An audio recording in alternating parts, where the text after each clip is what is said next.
the current financial situation we're in right now with rates, the amount of liquidity that's being pumped into the system, how does that directly impact the mortgage business, the mortgage industry?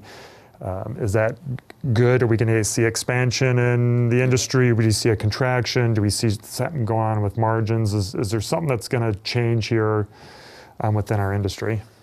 You know, I think from a high level, everything's great. I mean, you see it, right? We saw it today when we had our Optimal Blue come out and say, well, we basically had to shut down because we locked $11 billion in loans. So I think this is really good overall for the mortgage business. So we got low rates, record volume, record low unemployment, rising wages. I mean, all this, I call it Goldilocks. I just think it's a scenario that's going to play out this year, and it's going to be wonderful for us. I would say from a business side, from my side, what's my biggest fear? Well, when you have record low rates like this, mortgage rates hitting 8-year lows, most of our hedging of the locked pipeline, which is as big as it's ever been, we have big hedge losses out there. So you got to hedge this locked pipeline. And as rates continue to go along, these hedging losses get bigger and bigger and bigger. So I think this could expose smaller independent mortgage companies to a financial risk from a cash standpoint. You got to be able to meet margin calls, and you got to be able to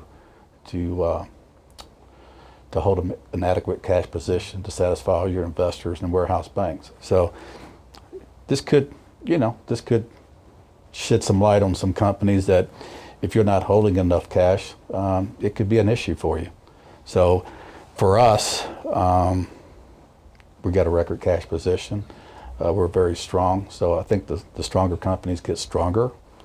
From the other side, from a servicing side, as you know, as rates continue to drop, your prepayments go through the roof. Mm-hmm.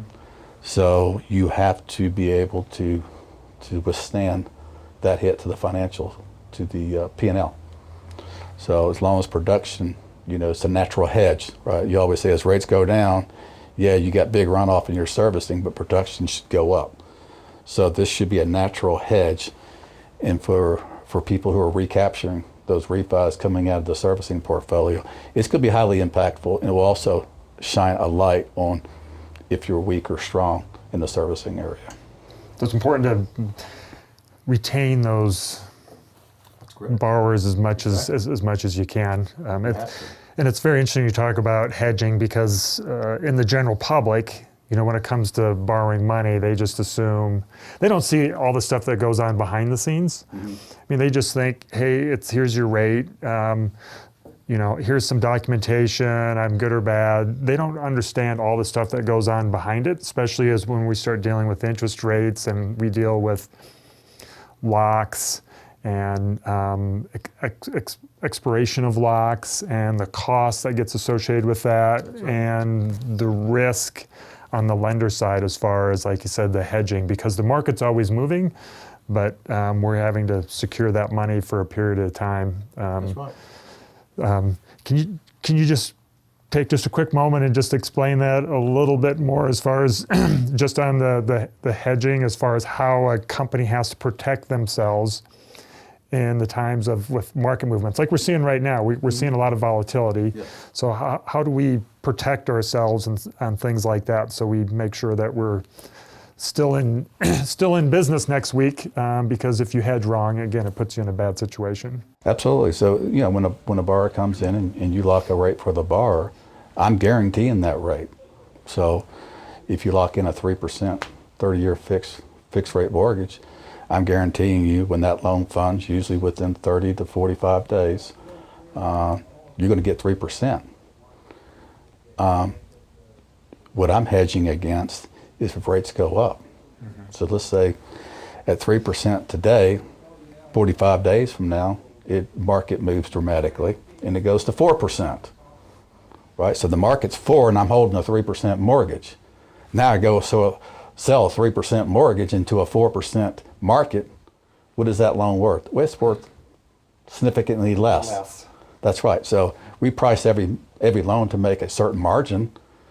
So all we're trying to do with hedging is to pull through the margin we need to keep the company going and profitable.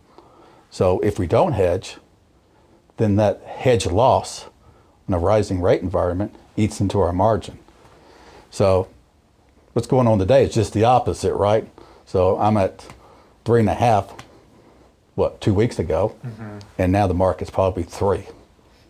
So I got big hedge losses, but I got a 3%. I got a 3.5 into a 3% market. So what happens? My hedge loss is offset by the additional gain I have when I sell that loan.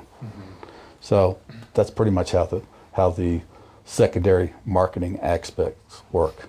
Well, that's very helpful because most borrowers and clients I work with, they're always, when we lock something in, the question always comes up, well, what if the rate goes lower? Hey, but we're taking on the risk to secure that money for you right now at this, and the reverse goes into effect as well, as far as when we tell them, he says, well, what happens if the rate goes up? Can we give you the higher interest rate? Well, no, of course not. So it's always a one-way street. Yeah. But yet fallout, to your point, fallout in a decreasing rate environment is huge, because you lock it and they say, you know what, I don't want 3.5. The market's 3. Well, I'm hedging that all the way down. So there's a hedge cost associated to that lock. So, but it happens. It happens quite often. So then you run the risk. Do you want to lose the loan, or do you want to just do it at the lower rate? Float down the rate. But that is a significant financial impact in the market we're in today.